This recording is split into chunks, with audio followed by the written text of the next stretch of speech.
Sholat rajin, puasa rajin, tak pernah mencuri, tak pernah maksiat, tiba-tiba sakit, itu ujian, karena Allah ingin mengangkat derajatnya. Minum khamar, mabuk, tiba-tiba sakit, azab dari Allah. Tapi azabnya itu pun juga Allah ingin menghapuskan silap salahnya. Makanya kalau ada orang sakit, ada 3 kemungkinan. Pertama, azab karena balasan atas dosa-dosanya, tapi di balik azab itu juga ada rahmat supaya dosanya hilang. 2, Allah ingin mengangkat derajatnya karena dia sabar menerima ujian. 3, Allah sudah menempatkan dia di surga tertinggi tapi amalnya kurang. Maka kata Allah kepada malaikat, malaikat kasih dia ujian supaya kalau dia cukup maka dia ditempatkan. Mudah-mudahan kita semuanya sudah ditempatkan di surga Jannatul Firdaus.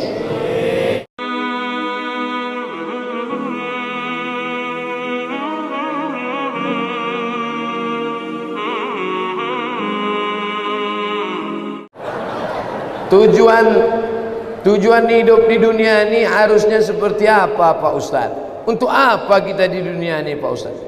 Biasanya pertanyaan orang macam ini dia udah di tepi jembatan.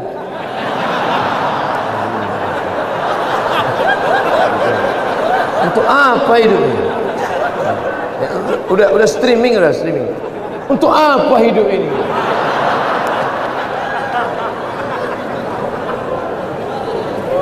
Satu, Alladzi khalaqal mauta wal hayata. Allah menciptakan hidup dan mati untuk apa? Liyabluwakum ayyukum ahsanu amala. Supaya Allah melihat siapa yang paling baik amala. Makanya kalau mau jadi pejabat, jadilah pejabat yang amalnya baik. Jadi polisi, jadilah polisi yang amalnya baik. Jadi tentara, jadilah tentara yang amalnya baik. Jadi ustadz, jadilah ustadz yang amalnya baik. Karena kita hidup ini dituntut siapa yang paling baik amalan. Amal bukan sholat, amal bukan baca yasin, amal bukan puasa sunat, itu ibadah. Hebat Pak Bupati kami Pak Ustadz. Kenapa? Pak Bupati kami rajin sholat duha. Itu bukan amal. Itu siapapun bisa. Sholat duha tak perlu jadi bupati. Betul? Yang dimaksud amal adalah dengan jabatan kekuasaan yang ada di tangan kita bisa kita berbuat. Kalau jadi anggota dewan, buatnya perda syariah. Anak SD tidak boleh masuk SMP kecuali punya ijazah MDA. Setuju? Itu Bang. Dengan kekuasaan. Jangan nanti udah pensiun baru datang. Ustaz Somad, apa yang bisa kita buat untuk bangsa ini? Tangan pun udah menggeletar. Itu apa? Ustaz Somad, kami sebagai aparatur negara, PNS, apa yang bisa kami buat amal kami? Mana PNS? PNS kemana nih? Kenapa banyak orang ngantri? Mohon maaf Ustaz Somad, PNS-nya sedang sholat duha di musola. Bodoh. Amal PNS bukan sholat duha. Sholat duha sebelum berangkat tadi. Amalnya sebagai PNS adalah bagaimana melayani masyarakat, dipermudah urusan orang. Urusan KTP Anda masukkan pagi, selesai sore, dikirim melalui pos. Bisa apa tak bisa? Bisa. Mudahkan urusan orang di dunia, dimudahkan pula urusan di akhirat nanti. Amin. Ustadz, apa yang bisa kami lakukan untuk ustadz-ustadz? Kumpulkan ustadz-ustadz, kumpulkan imam-imam, kumpulkan khotib-khotib, kumpulkan guru-guru mengaji, beri mereka pelatihan, permudah urusan SIM kendaraan bermotor mereka. Setuju? Wah, banyak yang setuju. Kenapa Ustadz tiba-tiba ingat itu? Ingat dulu saya susah ngurus SIM dulu waktu sebelum terkenal. Masya Allah, tabarakallah. Artinya apa? Ketika Allah titipkan jabatan di tanganmu, pakailah. Ayyukum ahsanu amala. Ustaz, kami ini masih mahasiswa, masih sekolah, lalu amal kami apa? Kau senangkan saja hati orang tuamu, pulang ke rumah, ayah, emak, ini transkrip nilai mak, nih, berapa IP kau nak? 2,0. Bapak 2,0. Ayah sabar ya, ini takdir dari Allah. Anak hantu. Dikasih duit bukannya menyelesaikan masalah, menambah masalah. Yang masih kuliah, yang masih sekolah, kalau belum bisa kalian senangkan emak ayah kalian, jangan kalian susahkan mereka. Jangan asal balik susah. Asal balik susah. Belum lagi dia balik, baru menengok nama dia di HP aja. Ini susah. Yang pertama amalah. Yang kedua baru wa ma khalaqtul jinna wal insa illa liya'budun, ibadah. Itulah dia sholat, baca Quran, tahajud, puasa sunat, itu ibadah. Jadi kita ini gunanya di dunia ini cuma dua saja, amal dengan ibadah. Masuk kantor jam 8 pagi, pulang jam 4 sore, disiplin, tidak bolos ke mall, itu namanya amal. Bapak polisi merazia orang melanggar peraturan, saking kan dia mau menegakkan, sampai dipeluknya kaca mobil Kijang Innova. Itu amal apa ibadah? Amal itu namanya. Ustaz tahu dari mana? Saya tengok tadi di Instagram. Dua itu saja tujuan kita hidup ini, amal dan ibadah. Perbaiki amal, perbaiki ibadah. Banyak orang ibadahnya bagus, amalnya tak bagus. Banyak orang amalnya bagus, ibadahnya tak bagus. Yang lebih parah, amal tak bagus, ibadah tak bagus. Siapa yang amalnya tak bagus, ibadahnya tak bagus, pergi ke jembatan Barelang. Untuk apa ke situ Pak Ustaz? Jangan kau tanya lagi. Saking tak ada lagi kertas dah. Selamat menikmati.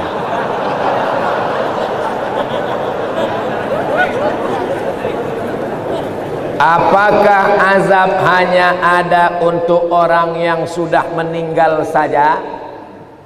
Allahumma inni a'udzubika min azabi jahannam wa min azabil qabri wa min fitnatil mahya wal mamat wa min syarri fitnatil masihid dajjal. Hadis riwayat Muslim, baca sebelum salam. 4. Allahumma inni a'udzubika min azabi jahannam wa min azabil qabri wa min fitnatil mahya wal mamat wa min syarri fitnatil masihid dajjal. Tangannya tetap satu, jangan 4. Hadis sahih menunjukkan dalam doa ini bahwa azab itu ada azab di dunia, ada azab di akhirat. Fitnatil mahya, azab hidup, ada azab hidup, ada azab akhirat. 2. Apa perbezaan cobaan dan azab? Salat rajin, puasa rajin, tak pernah mencuri, tak pernah maksiat, tiba-tiba sakit, itu ujian, karena Allah ingin mengangkat derajatnya. Minum khamar, mabuk, tiba-tiba sakit, azab dari Allah. Tapi azabnya itu pun juga Allah ingin menghapuskan silap salahnya. Makanya kalau ada orang sakit, ada 3 kemungkinan. Pertama, azab karena balasan atas dosa-dosanya, tapi di balik azab itu juga ada rahmat supaya dosanya hilang.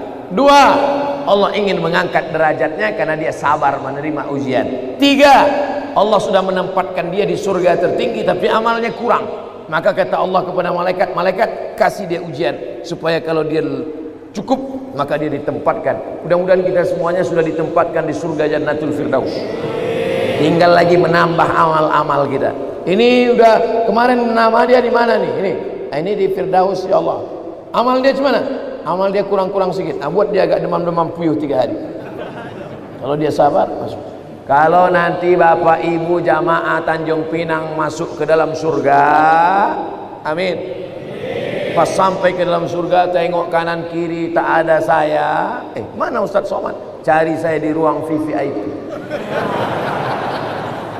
Pede kan Ustaz.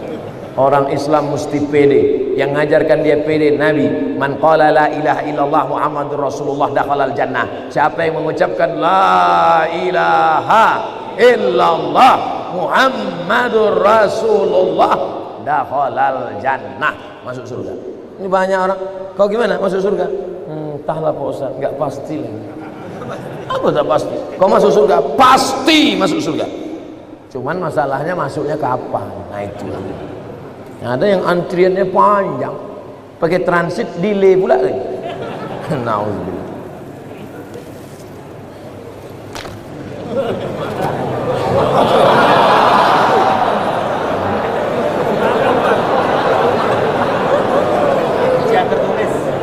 Ujian lisan tertulis. Pertama-tama, mau pakai pertama-tama. Izinkan saya mengirimkan Al-Fatihah untuk Ibunda Ustadz Abdul Somad Hajjah Rohana binti Nuruddin. Al-Fatihah. A'udzubillahi minasyaitonirrajim. Bismillahirrahmanirrahim. Alhamdulillahirabbil alamin. Arrahmanirrahim. Maliki yaumiddin. Iyyaka na'budu wa iyyaka nasta'in. Ihdinas siratal mustaqim. Siratal ladzina an'amta 'alaihim ghairil maghdubi 'alaihim waladdallin. Amin. Semoga Allah mengampunkan segala salah dan dosanya. Amin ya Allah. Ketika saya sholat berjamaah, saya berada di shaf kedua. Ada makmum di depan saya, sholatnya batal. Terus saya maju ngisi shaf yang kosong. Apakah yang saya lakukan itu benar? Atau sebaiknya makmum yang di sebelah orang yang batal itu yang menggeser? Ada dua cara. Mohon maaf saya belakangi tuan-tuan. Yang jadi patokan imam di tengah. Imam di tengah.